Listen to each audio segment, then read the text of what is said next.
Donc vous allez nous expliquer pourquoi vous avez démarré avec les blogs et c'est quoi ces collectifs, on vaut mieux que ça. Ok, ça fait beaucoup de questions. Moi c'est Cordelia et effectivement j'ai commencé sur les internets avec un blog qui s'appelle Mademoiselle Cordelia. Et ce blog à la base c'était pour écrire des articles sur l'écriture de fiction surtout, et pour donner des conseils aux jeunes auteurs comme je suis et j'ai été, des conseils que j'avais pas eus, et essayer de rassembler un peu de la ressource, faire des interviews d'auteurs, d'illustrateurs, etc. Et sur ce blog, je traitais des questions LGBT, donc lesbiennes, gays, bi et trans, pour parler de la question des personnages LGBT, de qu'est-ce qu'il faut faire, qu'est-ce qu'il faut pas faire, et de mettre en avant aussi des auteurs qui traitaient de ces thématiques-là ou qui étaient eux-mêmes concernés. Il faut que je parle comme ça ou comme ça? Je sais pas. Donc voilà, et petit à petit, j'ai fini par me lancer sur YouTube, donc avec la chaîne Cordelia M, où je parlais exclusivement de livres, donc que ce soit des romans, des bandes dessinées, des mangas, bref, des trucs avec des machins écrits dedans. Encore une fois, j'ai essayé de mettre en avant des livres qui avaient des personnages lesbiennes, gays, bi et trans, parce que c'est vrai que ils sont quand même relativement rares, même s'ils existent, ils sont parfois aussi pas forcément mis en avant. On a beaucoup de personnages hétéros, quoi, ou alors ça va être des personnages secondaires. Et petit à petit, j'ai fini par me lancer sur une autre chaîne où, pour parler là spécifiquement des thèmes LGBT, pas seulement aussi de sexualité, d'amour, de relations sociales, enfin c'est quelque chose d'un peu large. En prenant pour exemple en fait sur ce qui se faisait aux États-Unis, puisque les États-Unis sont toujours en avance, notamment sur YouTube, on a toujours 2 ans de retard en France. Et donc il y a beaucoup de youtubeurs et de youtubeuses qui traitent de thématiques LGBT sur le YouTube anglophone. Et comme il n'y avait pas de ressources en français, je me suis dit je vais le faire et puis on verra ce que ça donne. Voilà. Je voulais rajouter une question. Je voulais savoir, quand vous faites ça, vous faites de l'engagement, vous revendiquez quelque chose ou vous voulez faire passer tout simplement un message? C'est un peu les deux. À la fois. C'est quelque chose de fondamentalement engagé, mais plutôt à travers le biais de l'éducation, d'expliquer aux gens, voilà les termes, voilà comment il faut plutôt parler, ça c'est plutôt à éviter, c'est plutôt insultant, et d'essayer d'expliquer. Et c'est par là que je pense que les choses peuvent s'améliorer et que et je lutte à ma manière contre les discriminations LGBT-phobes. D'accord, ok. Vous pouvez nous parler un tout petit peu du collectif On vaut mieux que ça? Alors, donc le collectif On vaut mieux que ça, c'est un collectif qui a été créé suite à la présentation de la loi travail, et donc pour donner la parole aux personnes sur leurs conditions de travail, pour montrer ce qu'était réellement le travail aujourd'hui. Et orage. Et si je rejoins le collectif, c'était avant tout pour essayer de mettre en avant la question des discriminations, en particulier des discriminations au travail, et en particulier les discriminations liées à l'orientation sexuelle et à l'identité de genre. J'ai d'ailleurs fait une vidéo dessus. Et voilà, pour ouvrir le dialogue tout simplement sur ces questions-là qui sont pas forcément abordées quand on parle de travail et de vie en entreprise. Margot, vous êtes vidéaste de la chaîne Vivre avec. Vous êtes aussi auteur d'un blog, donc voilà. Et vous traitez très souvent la question d'une maladie qu'on appelle des lèvres dans l'os. Et l'air dans l'os. Voilà. Et la vie de l'handicap. Est-ce que vous pouvez nous parler un peu de tout ça là, s'il vous plaît? J'ai commencé par un blog, comme toi, pour parler de maladies et de handicap. Et en fait, au départ, c'était vraiment un besoin pour moi Je parle trop loin. Là, c'est bon? Très bien, d'accord, merci. Au départ, c'était vraiment pour moi un besoin de m'exprimer, et c'est parce que je le vivais très mal et parce que j'ai eu des problèmes un peu au lycée, parce que les personnes comprenaient pas forcément pourquoi j'étais bien, pourquoi le lendemain j'étais pas bien. Enfin voilà, toutes ces difficultés de santé, c'était pas compris, donc j'avais besoin d'en parler. Et comme j'écrivais, ben, je me suis dit que j'allais faire un blog de façon anonyme. C'est pas resté anonyme jusqu'au bout. Et donc à un moment, je me suis dit, je vais me mettre aux vidéos parce que c'est peut-être quelque chose qui me convient aussi, parce que j'aime bien parler, ça se voit. Et pareil, en France, enfin sur le YouTube francophone, personne fait ça.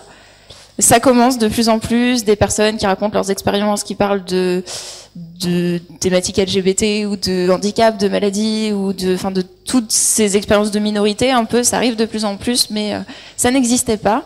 Et il me semble que quand j'ai commencé les vidéos, il y avait même pas ça sur le YouTube anglophone. Enfin, je me suis pas basée sur quelqu'un. C'était juste bon, bah je vais faire ce que je fais en blog, mais avec moi devant et avec du son.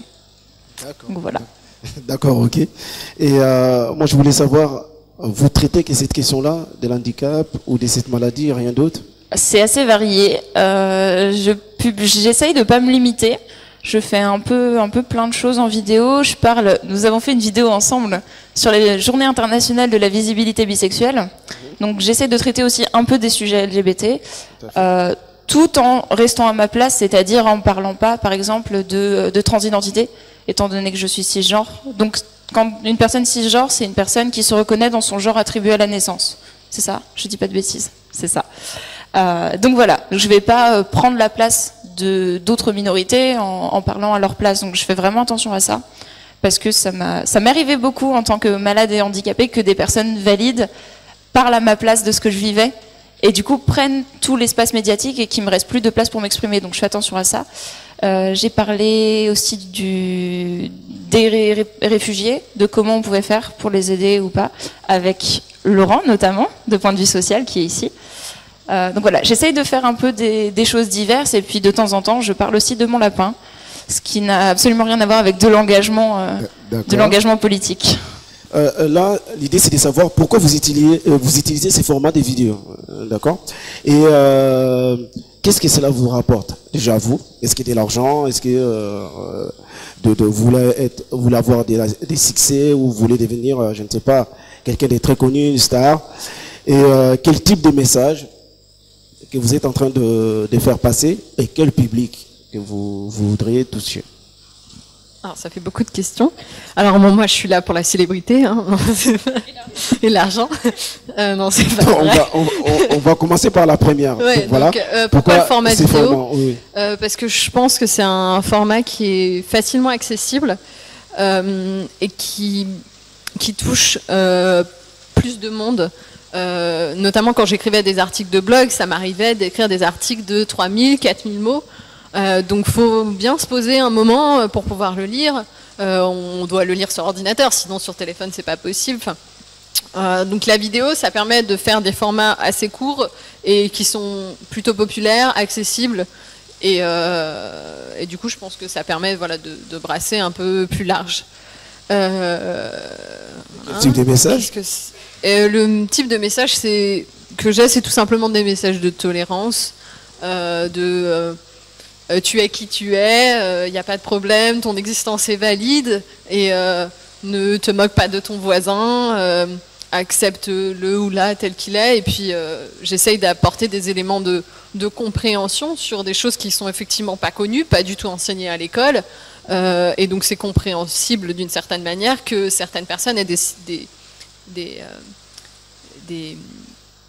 postures de rejet en fait vis-à-vis des personnes qu'ils ne comprennent pas tout simplement.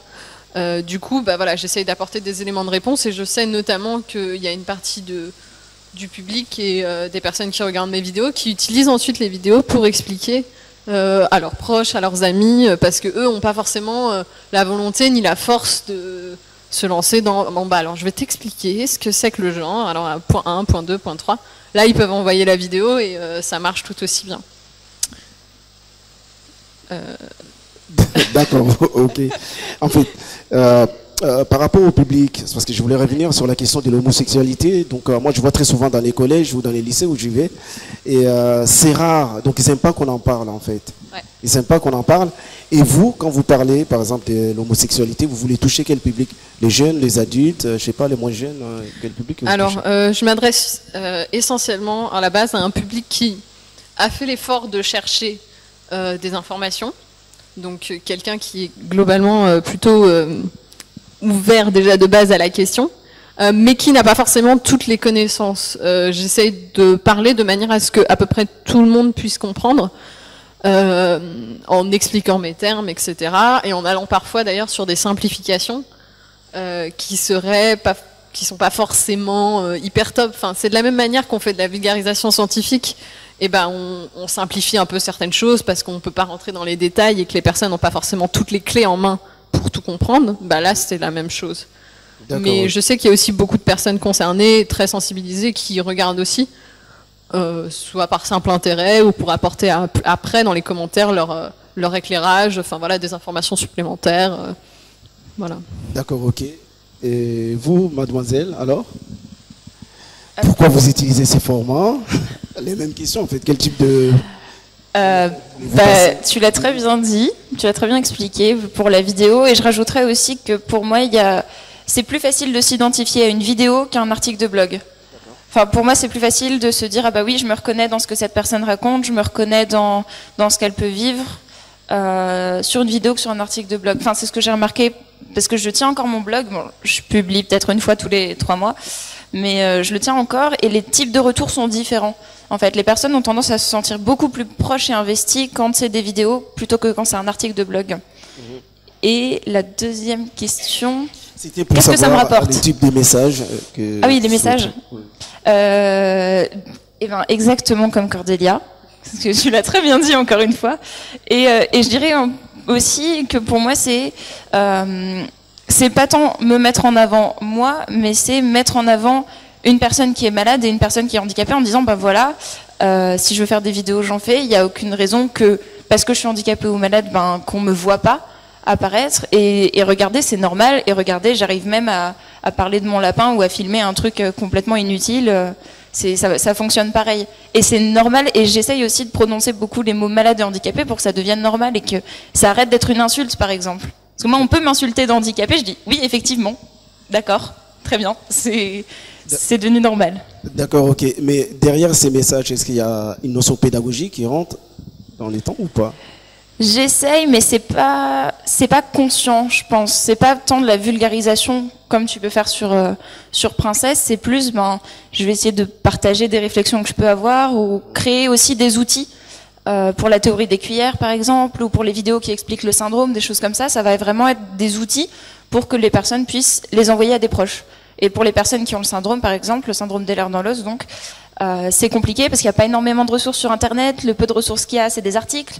Donc d'avoir une vidéo en français, ou pour expliquer à des enfants, par exemple, qui vont pas aller lire 10 pages, c'est vraiment pratique. Donc je me dis aussi que il y a une partie des vidéos que je fais parce que j'aime bien faire toutes les vidéos, mais il y a une partie que je fais parce que c'est vraiment juste que j'en ai envie et que ça me fait plaisir. Il y a une autre partie que je fais en me disant, bah là, il y a une responsabilité derrière de donner des ressources à des gens et après ils peuvent se débrouiller avec. Et moi j'ai fait mon travail, j'ai donné des vidéos ressources et après ça leur sert d'outil. C'est pas juste oh regardez je me mets devant ma caméra et je vais me faire plaisir moi.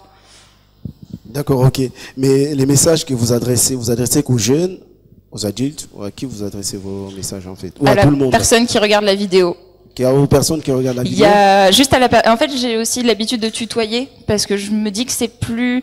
La personne qui est en face se sent vraiment prise à partie quand on tutoie. Plutôt que le vouvoiement, on se dit, bon, bah, c'est moi parmi les autres. Alors que quand on dit tu, c'est vraiment, toi. Toi qui es là, qui regarde ma vidéo, toi tu peux changer, toi tu peux... Et toi, pose-toi la question, qu'est-ce que tu fais?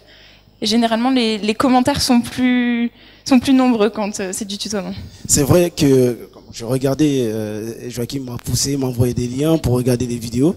C'est vrai que c'est pas mal comme message que vous êtes toutes les deux en train d'envoyer.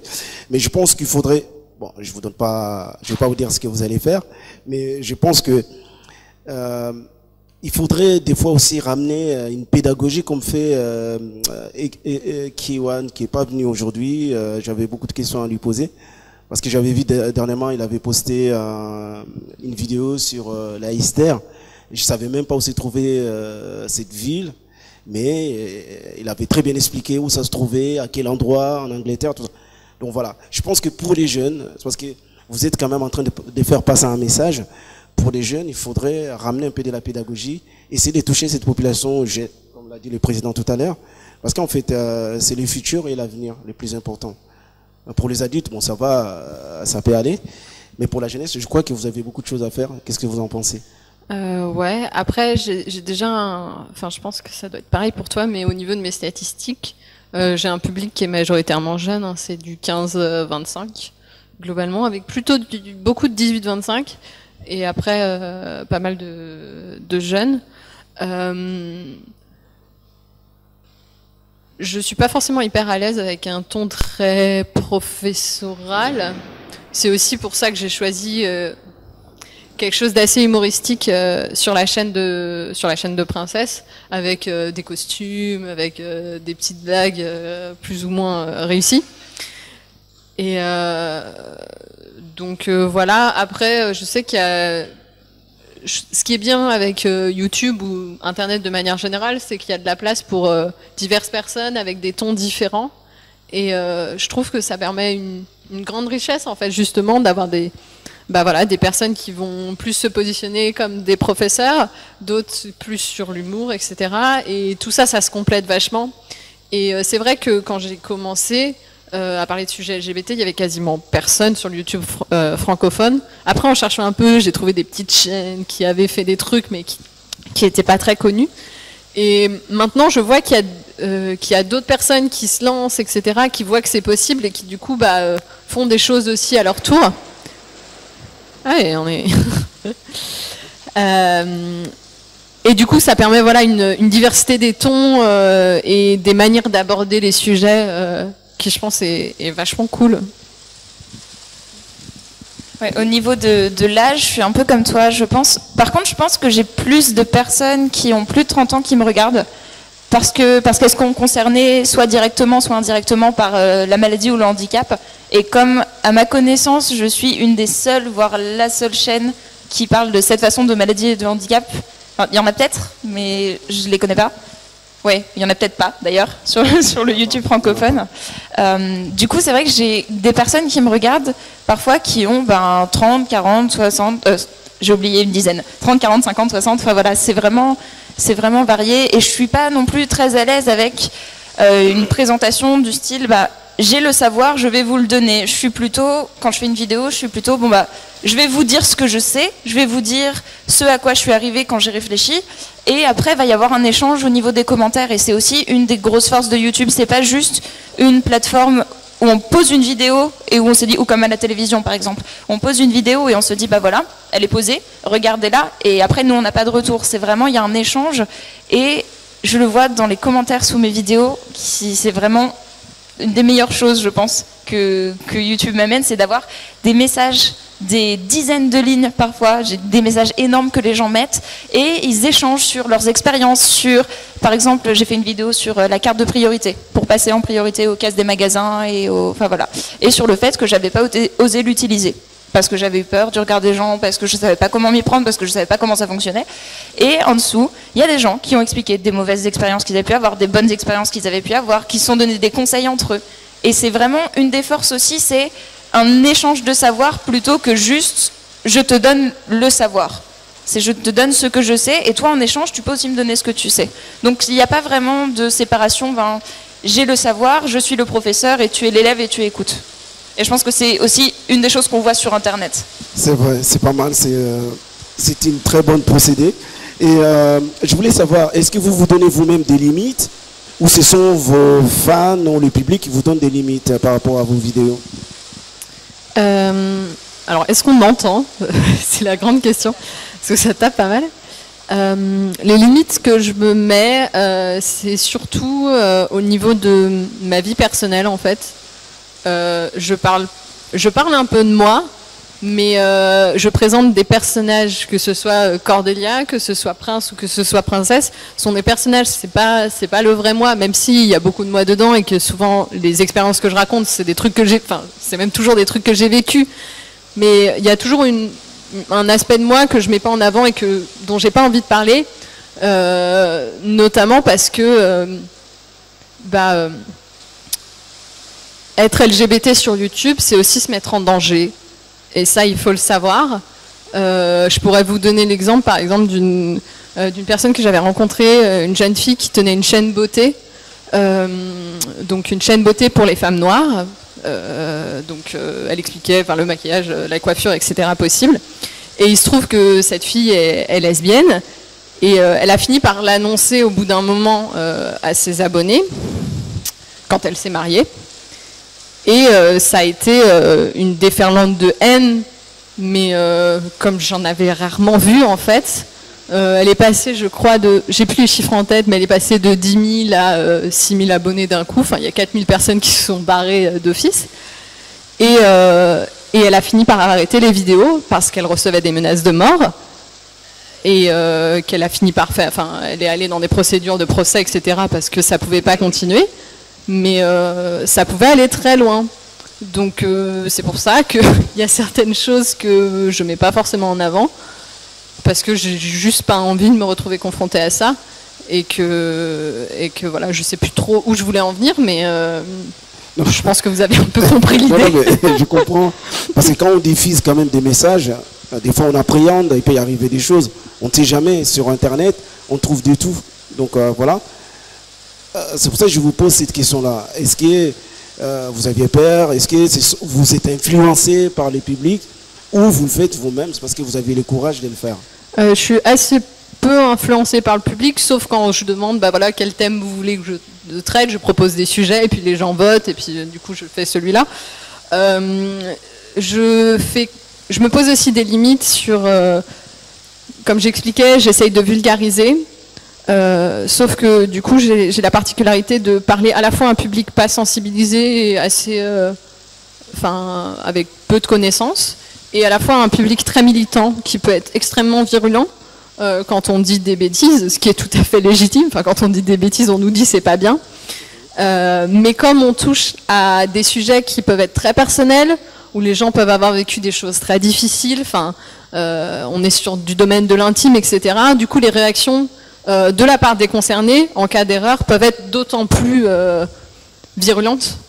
Et du coup, je fais vachement attention à toujours parler au conditionnel, à préciser que c'est certaines personnes et pas toutes. Enfin, je prends beaucoup de pincettes pour essayer de ménager ce public-là, qui n'a pas forcément envie de voir sur Internet des simplifications à l'emporte-pièce qui, eux, les blesseraient. D'accord, ok. Et vous, mademoiselle? Alors je suis désolée, j'ai complètement oublié la question de départ. J'ai une très mauvaise mémoire. Quelles sont les limites? Oui, les limites que vous vous imposez vous-même, ou ce sont les publics qui vous les imposent? Ou quelle influence qu'ils ont sur vous? Alors, la chose à laquelle je vais faire très attention, c'est de ne pas parler des personnes de mon entourage, ou de ne pas donner de nom. Parfois, je vais parler de quelque chose qui m'est arrivé avec quelqu'un de mon entourage, mais je ne vais pas donner de nom. Je ne vais même pas donner... il me semble que je ne donne même pas sa position par rapport à moi dans la famille. Par exemple, s'il s'agit de ma tante, je ne la citerai pas. Je dirais quelqu'un de mon entourage ou une personne. Et si le genre est important à préciser, je dirais une femme de mon entourage, par exemple. Mais je fais attention à ça parce que je me dis, moi, j'ai fait le choix de me mettre sur Internet. J'ai fait le choix de dire les choses que je dis. Et c'est quelque chose que je vais assumer parce que c'est moi qui l'ai décidé. Mais mes proches n'ont pas à subir ça. Mes proches, à subir. Mais mes proches n'ont pas à le vivre aussi, parce que c'est pas parce qu'ils sont de ma famille que j'ai le droit de dire des choses sur eux. C'est pas parce qu'ils sont... Donc, j'ai même pas donné des prénoms de mes amis, alors qu'ils m'ont dit plusieurs fois, non, mais c'est pas grave, tu peux donner mon prénom, moi je m'en fiche. Mais je me dis, à partir du moment où quelqu'un n'est pas présent dans la pièce, quand je fais cette vidéo, si j'ai pas son autorisation, si j'ai pas son accord à propos de la vidéo en entier, je ne cite pas son prénom. Parce que voilà, donc je fais très attention à ça. Et au niveau des limites que je reprendrai un peu le point de l'exposition sur Internet, et que quand on fait partie d'une minorité, tu parlais des LGBT en général, mais quand on fait partie d'une minorité et qu'on s'expose sur Internet, c'est potentiellement du harcèlement, c'est potentiellement des menaces, c'est potentiellement des commentaires très insultants. J'ai la chance d'avoir une très mauvaise mémoire, donc je sais que j'ai déjà eu des commentaires insultants, mais je me souviens plus des commentaires. ce qui est pas mal. Si, j'en ai eu un il y a 2 jours sur de l'eugénisme et sur le fait que je devrais pas être autorisée à vivre. Enfin voilà, des choses sympathiques comme ça. Mais avec une communauté très soudée, comme j'ai la chance d'avoir, c'est quelque chose qui me touche absolument pas. Donc c'est grâce à ma communauté, entre autres, que c'est possible de continuer. Mais c'est vrai que quand on est une minorité, ça demande de la réflexion et ça demande de la force un peu pour rester sur Internet et avoir une présence visible. Ok, on va passer sur une autre question. Je voudrais savoir, vous avez quoi comme modèle ou figure d'identification dans le monde de la vidéo? Est-ce que, bon, quand on était jeune, moi je me souviens, j'aimais bien Jackie Chan, Bruce Lee. Et vous vous identifiez à qui? Dans le monde de la vidéo, peut-être c'est ça qui vous a poussé. Ouais, non, moi il y en avait pas. Enfin, pas quand j'étais plus jeune. Enfin, c'était pas forcément quelque chose qui m'intéressait à la base. Si je suis passée au format vidéo, enfin, ça m'intéressait, mais c'est aussi, un engouement. Voilà, les gens qui se mettent sur le format vidéo. Après, j'ai quand même eu des modèles à partir du moment où j'ai commencé à faire des trucs sur YouTube, surtout des anglophones. Je pense à Ashley Mardell, qui a une chaîne super, à Claudia Boelin, qui a une chaîne où elle parle de sa bisexualité et aussi des critiques des épisodes de Doctor Who. Qui a d'autres, Kate Black, qui est une femme trans noire, qui parle aussi et répond à des questions d'internautes. Voilà, des chaînes comme ça anglophones qui m'ont beaucoup inspirée et poussée à faire ce que je fais et qui m'ont montré aussi que c'était possible, en fait, tout simplement. Et vous? Je citerai aussi Ashley Mardell en étant très originale parce que c'est une des premières personnes que j'ai vu parler de tous les sujets LGBT sur Internet. Et ça m'a fait prendre conscience qu'en fait, c'était complètement normal et que c'était pas que les personnes LGBT étaient pas. Alors déjà, qu'elles étaient pas toutes juste homosexuelles, ou qu'il y avait aussi des personnes trans, qu'il y avait aussi des personnes, enfin voilà, qu'il y a une diversité incroyable, que c'était normal d'en parler, que c'était légitime et que pour parler aussi de sexualité en général, il n'y avait pas besoin de prendre des yeux effarés et que c'était quelque chose de normal et d'humain. Et enfin voilà, donc Ashley Mardell et sinon beaucoup d'anglophones. Parce que quand j'ai commencé, je regardais uniquement des vidéos en anglais. Parce qu'on a du retard du retard. On a une évolution différente. Et je ne saurais pas citer de nom. Mais c'est vrai que c'était surtout des sujets LGBT. Parce que c'est aussi une période de questionnement pour moi, donc ça m'a beaucoup aidé. Mais pareil, handicap et maladie, ça m'est venu après et je me suis dit que j'allais faire des vidéos là-dessus parce que j'avais fait un blog au départ, mais malheureusement, il n'y a pas énormément de vidéastes. Maintenant, j'ai trouvé 5 ou 6 chaînes de vidéastes anglophones, donc américaines et anglaises, qui parlent de handicap, qui parlent de maladie, et c'est génial. Et j'espère tellement que des personnes françaises ou francophones se mettent à parler. Il y en a pas beaucoup. Mais j'espère que ça va venir et enfin c'est aussi ça que je me dis si je fais des vidéos, c'est pour montrer que c'est possible et pour dire bah voilà et qu'est-ce que t'attends pour te mettre devant ta caméra si t'es à l'aise avec ça ou en voix off. Mais à parler de ces sujets-là parce qu'on a besoin de toi et on a besoin de ta voix aussi. Enfin, c'est pas possible pour moi d'être la seule personne, la référente handicap sur YouTube. Enfin, c'est pas ma mission. Moi, je peux pas faire ça, je veux pas faire ça. Donc voilà, c'est aussi pour dire aux gens, faites-le. D'accord, ok. Je voulais savoir, est-ce que vous êtes en contact entre vous ou avec d'autres vidéastes dans ce monde-là? Nous deux, oui. Nous deux, on se connaît depuis quelques mois. Enfin, ça va faire bientôt 1 an d'ailleurs. Et sinon, comme en fait, on n'est pas énormément à parler. Enfin, surtout minorité. On n'est pas énormément sur YouTube à parler de minorité, à parler de questions de genre, à parler de questions un peu politiques. On se connaît un peu entre nous. Ça, après, ça dépend des gens. Je te laisse parler. Ouais, on essaye de. Enfin, quand on s'intéresse à ces sujets-là, forcément, on va aller chercher des personnes qui font un petit peu la même chose, et pas forcément que sur le même sujet. Par exemple, j'ai été chercher les petites chaînes LGBT pour essayer de les mettre en avant. À partir du moment où j'ai eu un peu de visibilité, je me suis dit, je vais les aider aussi à se lancer un peu plus. Après, voilà, du coup, j'ai été voir quelques chaînes qui traitent de handicap, des chaînes qui traitent de racisme. Je pense notamment à la chaîne de Naya. Si vous la connaissez pas, vous allez la voir, elle est cool. et enfin des chaînes où ça parle de féminisme, enfin voilà, pas mal de choses comme ça. Pour m'éduquer, pour m'instruire seule et pour pouvoir mieux parler face à la caméra au fur et à mesure. D'accord, ok. On va faire une pause, mais je souhaiterais, si vous aviez des questions à poser à nos intervenantes, avant de passer à d'autres questions. Bonjour, je suis arrivé un peu à la fin, mais j'ai entendu que tu parlais d'handicap et des chaînes YouTube. Tu t'es renseigné à partir de l'INPES pour savoir si tu pouvais collaborer avec eux, l'Institut National pour l'éducation à la santé. Et il faudrait voir avec eux parce qu'ils font plein de vidéos et plein de choses. Après, avec la MDPH, je pense que tu connais. La MDPH. Oui, je les connais très bien. L'INPES, ils produisent beaucoup de vidéos sur les maladies, donc sur la prévention surtout. Mais ouais, ça, ce serait vraiment génial. Et j'avoue que là-dessus, je fais pas énormément moi de démarches. J'attends qu'ils viennent, ce qui est peut-être pas la bonne idée. Il faut chercher. Sur Facebook, il y a plein de groupes ou trucs qu'on peut trouver, plein de trucs. Mais c'est un peu mon objectif aussi à plus long terme de pouvoir peut-être faire de la sensibilisation en dehors de juste une chaîne personnelle et de pouvoir parler plus de sujets personnels et qui me touchent moi sur ma chaîne. Et après, pourquoi pas pour des organisations, de faire de la sensibilisation. C'est des associations qui le font pour l'INPES en fait. Et je voulais savoir si, je vois que vous parlez d'orientation sexuelle et tout. Ouais, pas de souci. Vous parlez d'orientation sexuelle et tout, etc. sur YouTube, mais comment dire, je sais que le public il est à partir de 13 ans légalement ou je ne sais quoi, mais bon après il y en a plein de moins de 13. Qu'est-ce que vous pensez de ça en fait? Par rapport à l'orientation sexuelle, le transsexualisme. Alors, c'est les personnes transgenres. Parce que, en fait, quand tu dis transsexuel, c'est médicalisé et c'était considéré comme une pathologie jusqu'en 2007 ou 2009. Donc, enfin voilà, faut dire personne transgenre. Et je pense que plus tôt on en parle et plus tôt on dit aux enfants que tout le monde n'est pas hétéro et tout le monde n'est pas homo, mieux c'est. Parce que comme ça, ils savent que les personnes sont différentes. Ils savent qu'il y a des personnes qui aiment plus un genre, qui aiment plus un autre genre. Il y a des personnes qui aiment pas du tout.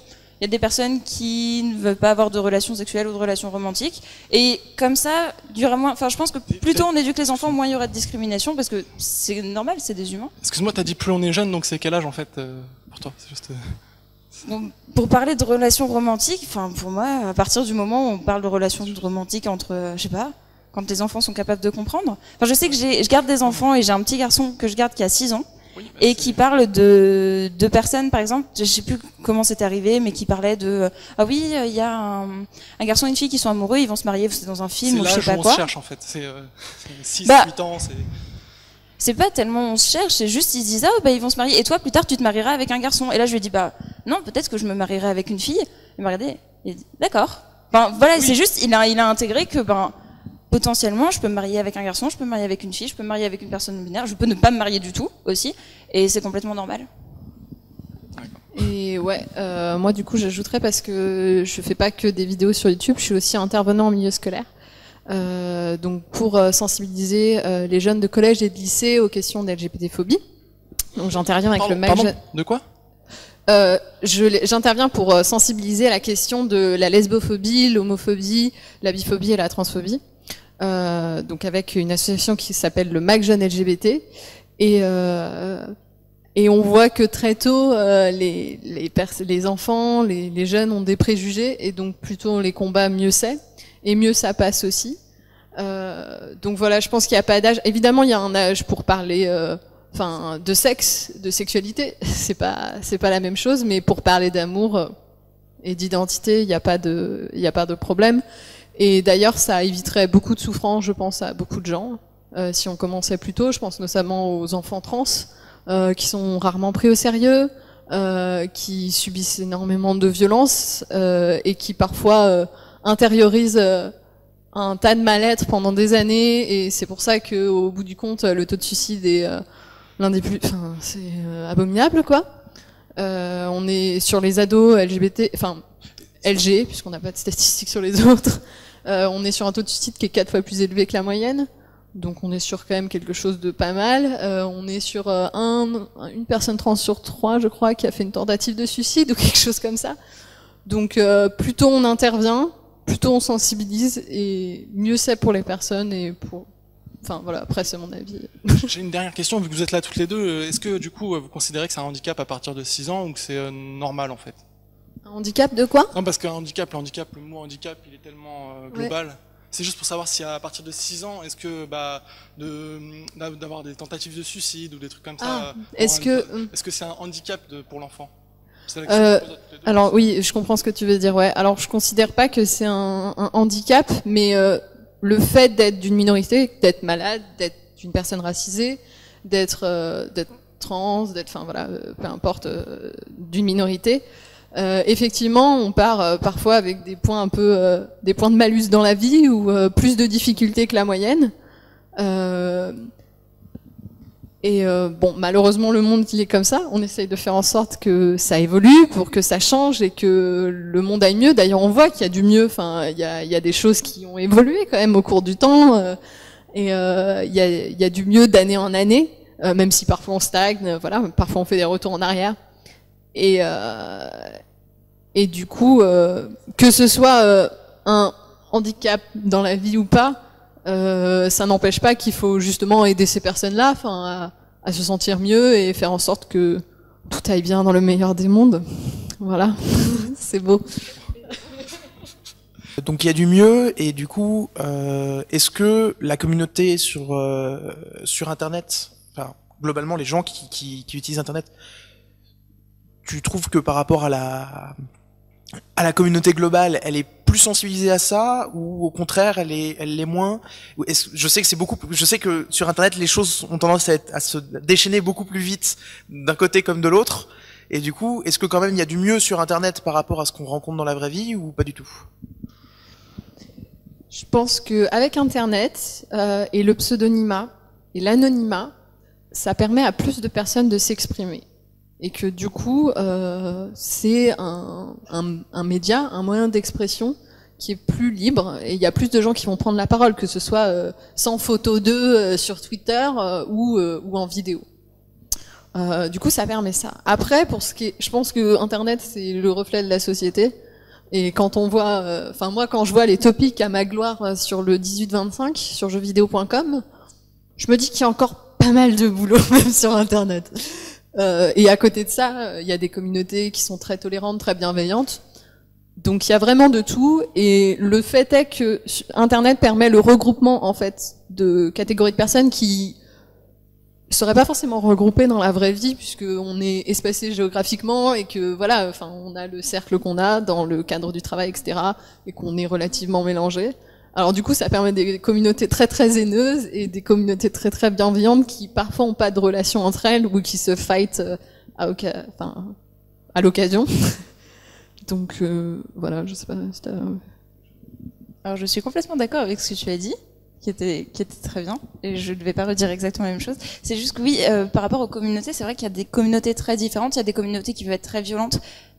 Jeuxvideo.com par exemple, une super catégorie de forums qui vise particulièrement les minorités. D'ailleurs, je m'étonne de ne pas avoir encore eu d'attaque. Mais c'est vrai que j'en ai eu, et beaucoup de vidéastes qui parlent de sujets de minorité ont eu ce genre d'attaque. Et ça dépend vraiment des communautés. T'as des communautés qui sont très violentes, t'as des communautés qui font des sortes de raids sur des directs par exemple. Enfin, j'ai vu ça, je sais plus quand c'était, peut-être que c'était avec On vaut mieux que ça pendant, je sais plus comment j'ai vu ça. Mais en fait, c'est des communautés qui font il y a quelqu'un qui fait un direct, et toute sa communauté se connecte, et ils disent, oh, venez, on va attaquer telle personne. Et là, pouf, des dizaines ou des centaines de messages haineux d'un coup. Et j'espère que tout le monde n'est pas comme ça dans la vraie vie. Enfin, dans la vie qu'on peut toucher. Mais c'est vrai que ça favorise le regroupement des personnes qui se ressemblent. Et donc, forcément, des personnes qui vont être violentes, des personnes qui vont vouloir se déchaîner sur d'autres personnes, elles vont être regroupées, elles vont être plus nombreuses, elles vont être mieux organisées, et des personnes qui sont bienveillantes, qui veulent apprendre, des personnes qui sont tolérantes, des personnes qui veulent progresser sur certains sujets, qui vont être volontaires, elles vont venir, et elles vont apprendre, et elles vont être bienveillantes, et enfin voilà, donc c'est très contrasté en fait. Je vais faire peut-être une analogie un peu pourrie, c'est un peu comme sur les logiciels de retouche d'image. On prend la même image, et on appuie sur le contraste, et on va avoir beaucoup de clair, beaucoup de foncé. Pour moi, c'est pareil sur Internet. Et quelque chose qui m'a marqué, et là je me dis que j'ai de la chance d'avoir une communauté très bienveillante. J'ai eu un commentaire très haineux et très violent il y a 2 jours. Il me semble que c'était il y a 2 jours. Et en fait, j'ai eu la notification sur mon téléphone. Donc j'ai dû avoir les 10 premiers mots. Ça donnait pas du tout envie, je vais pas le retranscrire ici, c'était très violent. Et je suis allée le soir sur mon ordinateur en me disant bon ok, il faut que je me prépare à avoir quelque chose de très violent, ça va l'air long. Je m'étais préparée, je vais sur mes commentaires, il avait disparu. Et en fait, les personnes qui regardent mes vidéos lisent aussi les commentaires et l'avaient signalé. Donc j'ai pas eu à me confronter à ce commentaire qui devait faire une dizaine de lignes, enfin parce que j'ai vu dans mes notifications qu'il était assez long, j'ai pas eu à me confronter à ça. Et là je me suis dit bon, il y a quand même du bien, il y a quand même de l'espoir. On peut faire changer les choses. Du coup, je vais peut-être rebondir sur une question, sauf s'il y a quelqu'un d'autre qui... Non parce que tu as parlé du coup de pseudonymat sur Internet. Est-ce que les espaces où c'est le plus où il y en a le plus, c'est-à-dire par exemple les espaces de jeu, de forum RP ou de ce genre de choses, peuvent aider des minorités à s'approprier cette minorité, à s'approprier cette identité, ce genre de choses? Je sais pas. je vais te prendre la parole. Je pense que ça peut être d'une grande aide quand c'est un sujet qui n'est pas encore vraiment abordé dans d'autres endroits ou publiquement. Et là, je pense notamment à la maladie ou au handicap.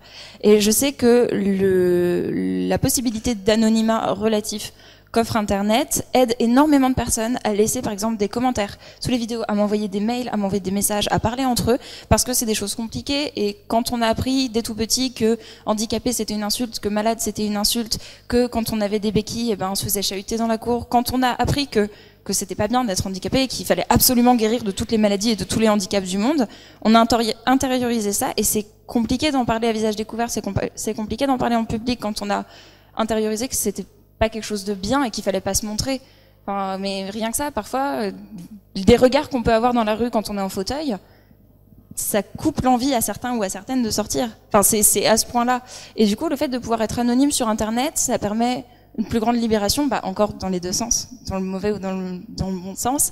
Mais c'est vrai que je vois beaucoup ça sous mes vidéos, des gens qui se confient, des gens qui posent des questions, des personnes qui s'interrogent, qui échangent entre elles, et je pense que sous leur vrai nom, ou par exemple sur Facebook où on a le prénom et le nom de famille, ces personnes ne le feraient pas. Donc pour moi, c'est un outil qui peut aider, qui peut être très mal utilisé, mais pour rien au monde je supprimerais. Je pense que ça aide beaucoup de personnes, notamment des personnes qui se posent des questions sur les sujets LGBT, qui sont en questionnement, qui peuvent être par exemple homosexuels dans une famille homophobe, qui vont pas parler à visage découvert sur Internet de leur sexualité si jamais quelqu'un de leur famille tombe dessus. Ou pour des questions de sécurité, par exemple au niveau de la transidentité, qui est encore, on a encore beaucoup de travail à faire en tant que société là-dessus. Une personne qui est trans, qui va sur des forums, qui est anonyme, va pouvoir discuter librement de ça, va pouvoir être beaucoup plus à l'aise avec la personne qu'elle est, et après prendre confiance en elle, se sentir mieux, et peut-être à un moment, si elle en a envie, si elle en a besoin, d'en parler en public. Mais pour moi, c'est aussi un premier pas vers l'acceptation de la personne qu'on est, vers pas forcément la revendication, parce que ça après c'est dans le militantisme, tout le monde n'est pas militant, mais l'acceptation et la vie en public, en fait, la vie de tous les jours dans la société, ça peut être très utile comme outil. Et oui, j'ajouterais juste du coup on a vu beaucoup ça avec le collectif On vaut mieux que ça, puisqu'on a vu énormément de personnes qui prenaient la parole sur leurs conditions de travail, sous couvert d'anonymat, pouvaient s'exprimer et n'avaient pas peur de se faire virer ou d'avoir des représailles. Donc je pense que c'est un bon exemple en fait. D'abord, je vais faire une chose, peut-être au nom de beaucoup ici. Je vais vous dire merci. Merci énormément. Parce que l'un comme l'autre, vous apportez dans la vie de chacun beaucoup de choses, beaucoup de positifs, beaucoup d'aide. Et ma seule question, ça sera ça. Je sais que c'est un peu bizarre et j'espère que je vais pas trop vous gêner en la posant, mais vous deux, comment vous vous positionnez par rapport à ça, en sachant que, justement, je pense, si je demande aux gens de lever la main, qui est-ce qui trouve que ça fait du bien, que ça a changé les choses dans sa vie? Voilà. Et je pense qu'il y en a beaucoup comme ça. Et vous, sachant ça, qu'est-ce que ça vous fait? Comment vous positionnez? Est-ce que vous attendiez à avoir un tel impact sur les gens quand vous avez commencé vos chaînes? Est-ce que vous vous rendez compte que vous aidez des personnes à vivre même au quotidien par ce que vous faites? Si j'ai fait pas la chaîne de livres, mais la chaîne où je parle d'identité, d'orientation, etc. Je l'ai fait clairement dans le but d'aider des personnes à la base, que ce soit en sensibilisant leur entourage, soit en leur parlant à elles. Donc clairement, c'était l'objectif que je m'étais donné, parce que j'ai la chance incroyable de pouvoir montrer mon visage. C'est pas quelque chose que tout le monde peut faire. C'est pas quelque chose que tout le monde a la possibilité de faire, que ce soit à cause de son travail ou à cause de de la famille, de tas de choses comme ça, ou parce que elles sont victimes de discriminations multiples. Je pense notamment aux personnes racisées qui osent pas forcément se lancer sur YouTube. J'en ai parlé avec l'exemple de tout à l'heure. Alors, quand on croise LGBT et racisme, c'est souvent un très gros problème. Donc voilà, pour le coup, je vis pas ça, donc je peux montrer mon visage et du coup, je le fais parce que je le fais pour toutes les personnes qui peuvent pas le faire. Et quand il y aura suffisamment de personnes qui le feront à ma place, je pense que j'arrêterai tout simplement. Ça me met un peu mal à l'aise, mais en même temps, ça me fait plaisir parce que je reçois énormément de messages, notamment de personnes qui ont des difficultés, qui me posent des questions, etc., qui ont besoin de soutien, de renseignements, de ressources, de noms d'associations, enfin voilà, qui ont besoin d'aide et qui savent pas forcément à qui parler. Donc moi, j'essaye de rediriger vers les ressources. Je suis pas forcément une ressource à moi tout seul dans mon coin, mais de donner des clés de voilà, va voir telle personne, contacte telle association, contacte telle autre, tu vas voir, ça va t'aider peut-être. Et voilà, et bref, je fais comme je peux pour gérer ça et voilà, ça va. Je voulais rajouter quelque chose par rapport à ce qu'elle vient de dire. Franchement, c'est pas facile de se présenter comme ça. Moi, je prends l'exemple. Je sais pas si Hervé Pérard était au courant. On avait un jeune noir dans les quartiers des Pyramides. Je sais pas si vous connaissez les quartiers des Pyramides, qui a quitté les quartiers parce que il pouvait pas vivre dans ces quartiers-là par rapport à son homosexualité. Il était venu nous voir si on pouvait l'aider. Et à l'époque, moi, j'avais pas de contact, donc je savais pas à qui m'adresser. Et je lui avais proposé si on pouvait faire un film sur lui et les masquer, afin de parler de son problème. Parce que moi-même, j'ai réalisé des films, donc voilà. Et aujourd'hui, je trouve ça vraiment très très courageux de se montrer, de dire ce que vous ressentez. Et je pense que ça permet à certains jeunes ou même des adultes de confronter leur famille ou je sais pas, des amis. Je pense que c'est très bien.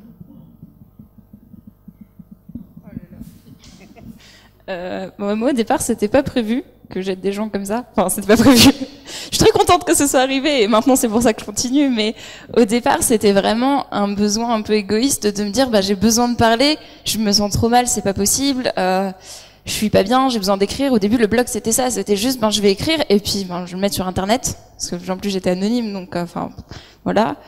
Encore c'est bien l'anonymat parce que c'est comme ça que j'ai commencé. Donc voilà, sans l'anonymat, je pense que j'aurais jamais commencé. Mais c'est très bizarre parce que c'était pas prévu et je me suis pas dit je vais aider des gens et j'ai encore du mal à réaliser que c'est vraiment le cas. Et j'ai encore du mal à réaliser que je le fais, mais d'un autre côté, ça me motive à tenir un rythme, bon, sauf maintenant parce qu'on est en période d'examen, mais d'habitude, je tiens un rythme et je me dis, c'est presque ça va être un grand mot, mais c'est presque un devoir parce que je sais que j'ai des gens qui attendent certaines vidéos pour s'en servir, en fait, pour avoir des outils, pour expliquer à leur famille, pour avoir et là, je me dis, ah, mais oui, c'est vraiment un travail, c'est pas juste Margot qui se dit, ah bah tiens, j'ai envie de parler de moi, je vais le mettre sur Internet. Enfin, il y a de ça toujours, bien sûr, mais il y a aussi toute cette partie, et c'est pareil quand je reçois des messages, comme tu as dit, de personnes qui me remercient, c'est désarmant, c'est ça. Je lui dis, d'accord, merci à toi de m'avoir envoyé ce message, mais c'est très perturbant parce que c'était pas prévu. Donc ouais, mais c'est très émouvant. Merci beaucoup à toi. Si moi j'avais une question, un peu technique, mais justement, vous avez pu avoir vos projets grâce un peu à la neutralité supposée du web, au fait que chacun peut diffuser comme il veut. Or actuellement, avec les algorithmes, notamment d'optimisation de recherche sur YouTube, on met en avant certains vidéastes plutôt que d'autres. Et par exemple, vous, les vidéastes de la minorité sont plutôt ceux qui ne sont surtout pas mis en avant ou même essayer de cacher des fois. Parce que ça pourrait choquer je ne sais quelle minorité, enfin, quelle personne ou autre. Justement, comment résister? En fait, maintenant, on en est en fait à cette étape-là. Comment résister à ces algorithmes d'optimisation, avec, par exemple, en faisant des réseaux, en repartageant, par exemple, les vidéos des uns des autres. On en est malheureusement à cette étape-là, en fait. Pour moi, ça passe beaucoup par les réseaux. Pas tant jouer à leur jeu en faisant bien avec les algorithmes et en faisant, parce qu'après, c'est aussi mettre un peu une part de notre contenu de côté. Parce que c'est s'adapter à leurs contraintes, c'est faire les bons titres qui vont bien, faire des bonnes durées de vidéos, alors que moi je sais que mes vidéos font généralement au minimum 10 minutes. Parce que j'arrive pas à faire des vidéos de 3-4 minutes qui fonctionnent le mieux, qui sont le mieux partagées, parce qu'elles sont courtes à regarder par exemple. Donc pour moi c'est pas... ma façon de résister, c'est pas tant de m'adapter à leurs conditions, aux conditions des algorithmes pour que mes vidéos apparaissent en haut des recherches. C'est plus faire des réseaux et faire, par exemple, entre personnes qui ne sont pas des hommes cisgenres, parce que les hommes sont beaucoup représentés. On l'a vu, avec les Geek Fairies, par exemple. Non, c'est pas les Geek Fairies, la Néocast. Non, mais j'ai une mauvaise mémoire. Oui, voilà. Donc, dans les conventions, par exemple, il y a... Non, la convention, aujourd'hui, c'est bien. Niveau répartition, au niveau genre... Voilà. Excusez-moi. Il y a une représentation des hommes qui est très très forte et pas énormément de femmes. Donc, je me dis, je vais faire prochainement une vidéo dans laquelle je mets en avant des vidéastes femmes, par exemple. C'est un des moyens. Et un des moyens aussi, c'est de se connaître entre vidéastes qui font des contenus qui peuvent se croiser, pas forcément similaires, parce que nous, par exemple, on se connaît et on communique. Et pourtant, c'est deux thèmes un peu de minorité, mais c'est pas exactement la même chose. Mais je pense que c'est important entre vidéastes qui ont les mêmes, peut-être pas le même contenu exactement, mais les mêmes convictions, les mêmes façons de faire, les mêmes messages derrière et la même éthique, de se rassembler, de se mettre en avant, de construire un réseau, de construire une communauté.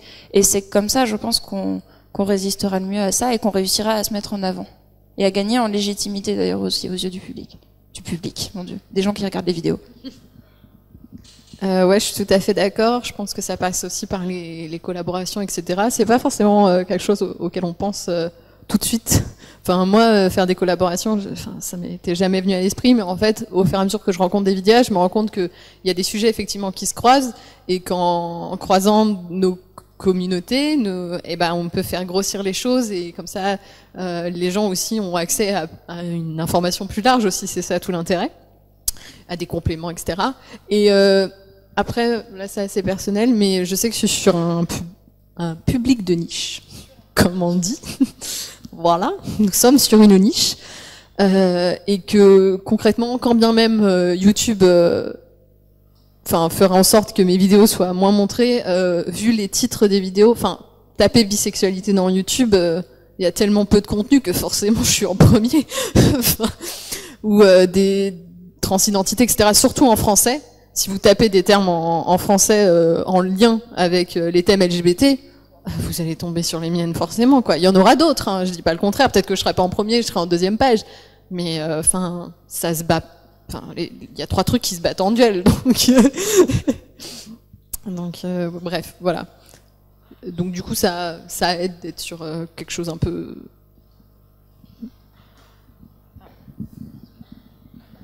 Excusez-moi, du coup, je pense ça. Depuis tout à l'heure, vous parlez de YouTube. Est-ce que vous pensez pas que YouTube vous a formaté du coup à que YouTube, ou parce qu'il y a Vimeo qui existe, un site anglais du coup qui diffuse aussi des vidéos, et il est bien aussi. Après, je pense qu'il y en a d'autres aussi. Il y a Facebook, mais bon, la qualité est pas terrible. Après, c'est juste la question que je vous pose, si vous êtes que sur YouTube ou après vous pensez à d'autres sites ou d'autres réseaux. Il n'y a pas le même sens de communauté sur Vimeo, par exemple, parce qu'en fait, YouTube, moi, ce qui me convient vraiment beaucoup, ce qui me plaît énormément, c'est le fait qu'il y ait des commentaires, qu'il y ait des personnes qui puissent avoir des profils, donc des images que je vais retrouver, sous les noms je les oublie, mais les images je les retrouve, que des personnes que je vais voir revenir sur chaque vidéo, qui vont à chaque fois amener leur avis, qui vont peut-être des fois me donner une précision en plus, ou me dire ah là-dessus je suis pas vraiment sûre que ce soit vraiment la façon dont ça se dit, et il y a vraiment ce sens de communauté pour moi qu'on va pas retrouver par exemple sur Vimeo, ou peut-être que ça existe, mais il y a beaucoup moins de monde. Et après, c'est vrai que quand on a commencé, mais je pense de toute façon tous les deux, sur YouTube, on a fait des vidéos parce qu'on a vu des gens faire des vidéos sur YouTube. On n'a pas fait des vidéos pour après les mettre sur Internet, en fait. C'était vraiment ça. C'était, je vais faire des vidéos sur YouTube. Bon, après, il y a tout le débat du vocabulaire. Est-ce qu'on dit YouTubeur? Est-ce qu'on dit vidéaste? Personnellement, je reste avec vidéaste. Parce que bon, YouTube, c'est quand même une société. Mais oui, il y a, de toute façon, quand on fait des vidéos, on dit, je fais des vidéos sur YouTube. C'est pas, je fais des vidéos sur Internet qui peuvent être diffusées n'importe où. Et je pense qu'il y a le système de la page de fin, avec les liens vers les autres vidéos par exemple, et un petit si tu veux t'abonner tu peux cliquer ici, ou le fait de dire tu peux laisser un pouce, c'est le pouce bleu, c'est ça, tu peux laisser un j'aime, tu peux laisser un commentaire. C'est vraiment quelque chose qui s'est créé sur YouTube, et c'est comme sur Twitter, ceux qui sont très présents sur Twitter sont habitués à tweeter en 140 caractères. Ceux qui sont sur Facebook sont habitués à faire des posts plus longs. Je dirais pas tant que c'est un formatage, étant donné que c'est pas, enfin, en tout cas pour moi, j'ai pas pris un contenu pour le caser dans YouTube. Et j'ai pas pris un contenu pour me dire, bon bah là, vas-y, tu vas rentrer, j'ai fait une vidéo, tu vas rentrer dans YouTube, tu vas fonctionner. C'était dès le départ, je me suis dit, je vois cette communauté qui est créée sur YouTube et j'aimerais bien en faire partie et j'aimerais bien voir ce qui peut se passer. Donc je vais faire du contenu qui est adapté à YouTube. Ouais, bah, je suis d'accord avec toi. Effectivement, personnel, enfin, en tant que personne, ça me dérange l'omniprésence de YouTube. Malheureusement, c'est là que les gens sont. Donc, si on voulait parler à des gens et leur apprendre des choses et transmettre un message, concrètement, c'est là qu'il fallait être. Il y a aussi Dailymotion, où il y a beaucoup moins de monde. Et personnellement, j'ai beaucoup de soucis avec les limites d'âge. Sur Dailymotion, il y a énormément de vidéos qui sont soumises à moins de 18 ans. Alors que c'est des interviews qui parlent même pas de qui parlent même pas de sexualité. Enfin, je veux dire, c'est juste des gens qui parlent de leur vie. Ou genre une vidéo où je vais parler de préservatifs qui va être soumise à moins de 18 ans, alors que au contraire, la prévention santé, VIH, on en a au lycée, quoi. Donc ça m'énerve. Donc je les mets quand même pour avoir une double. Pour avoir 2 fois les vidéos sur 2 endroits, au cas où il y en a une qui... Enfin, voilà. Voilà, après, j'attends l'émergence d'un autre endroit, un autre espace, indépendant, peut-être français même. Ouais, pour info, donc, il existe Canal U, qui est une sorte de YouTube spécialisé université, et une alternative publique à YouTube, et d'après ce que j'ai entendu à la Neocast, dans les projets, notamment par Dani Caligula. Ouais, je sais. Peut-être bientôt.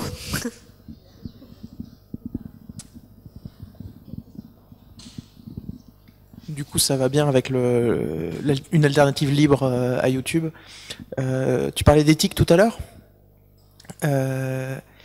Moi, alors, je suis, sans être militant, je suis politisé de par la famille que j'ai, mais je me suis aussi construit une identité politique grâce à YouTube, une identité d'idées, voilà, grâce à vous, mais donc grâce à plein d'idées sur YouTube, absolument très bien, beaucoup qui se retrouvent du coup dans Vaut mieux que ça. Et je me demandais justement à quel point cette identité, cette éthique, ou même ces éthiques, parce que il y en a plusieurs du coup, avec des gens que je regarde moins, mais qui font parfois des scandales sur le placement de produits ou sur ce genre de choses. À quel point ces éthiques sont, à quel point vous percevez en tant que vidéaste avec un minimum de succès, le fait que cette éthique peut être apprise aussi aux gens qui vous regardent, et que ça peut imprégner toute une culture et toute une façon de faire les choses, donc par le libre, par ce genre de choses. Et vu que c'est lié aussi un peu aux minorités, vu que le libre est assez minoritaire. Bah, je pense que en fait, la question de transmettre une éthique, transmettre des valeurs, enfin on est là-dessus. Bah, c'est propre un peu à tout média. Et l'avantage, c'est qu'Internet est plus ou moins accessible à qui le veut. Pour écrire un livre et le faire publier, c'est compliqué. On peut l'auto-éditer, mais après, pour le diffuser, on reste confronté aux réseaux traditionnels qui sont un peu... voilà, c'est difficile d'y rentrer. Pareil pour faire quelque chose à la télé. Au cinéma, pareil, on peut faire des films, mais après, pour être diffusé, c'est toute une autre histoire. Même chose dans la musique, tout est question de diffusion. Or, sur Internet, ça permet de diffuser, enfin c'est un diffuseur de musique, de vidéos, de films, de bouquins, de tout ce que vous voulez, d'articles, qui n'ont pas nécessairement du coup besoin de s'appuyer sur des réseaux traditionnels de publication de presse, de publication, enfin d'édition, de la télé, etc. Du coup, ça permet une certaine forme d'indépendance qui est toute limitée puisque, bien évidemment, les algorithmes sont faits de telle sorte que certaines choses ressortent plus que d'autres.